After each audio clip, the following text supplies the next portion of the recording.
তো অনেকেই বন্ধুরা জানতে চাই যে আমরা মালয়েশিয়াতে পাম বাগানে যে গাড়িগুলো কাজে নিয়ে আসি এই গাড়িগুলো কি কোম্পানি দেয় না আমাদের নিজে কিনতে হয়। তো এই যে গাড়িটা দেখতেই পাচ্ছ এই গাড়িটা কিন্তু আমজেদের গাড়ি। তো আমজেদকে কোম্পানিতে টাকা দিয়ে কি গাড়িটা কিনতে দিচ্ছে না নিজের টাকা দিয়ে গাড়িটা কিনেছে সেটা আমজেদকে জিজ্ঞেস করবো। তো আমজেদ এই গাড়িটা কি তোমার নিজের গাড়ি নাকি কোম্পানি কিছু দিয়েছে?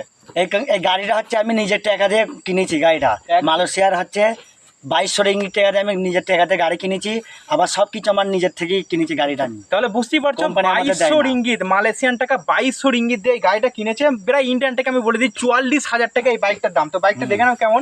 এই বাইকটার দাম হচ্ছে 44,000 টাকা। তো এই বাইকে কোম্পানি কোনো রকম কিছুই হেল্প করে না, সম্পূর্ণটা কিন্তু আমজেদের। তেল ভরা থেকে শুরু করে গাড়ি খারাপ হলেও কিন্তু আমজেদের, ঠিক আছে? কোম্পানি কোনো দায়িত্বই নেই। তো আমজেদ গাড়িটা কিসের জন্য কিনেছো তুমি? গাড়িটা কিনেছি আমরা কন্ট্রাক্টে কাজ করি তো হ্যাঁ। সেই হিসেবে আমি গাড়িটা কিনেছি। আমাদের আগে যখন আমরা প্রথম এসেছিলাম তখন আমাদের কোম্পানি ট্রেক্টর করে নিয়ে আসতো, যে তখন আবার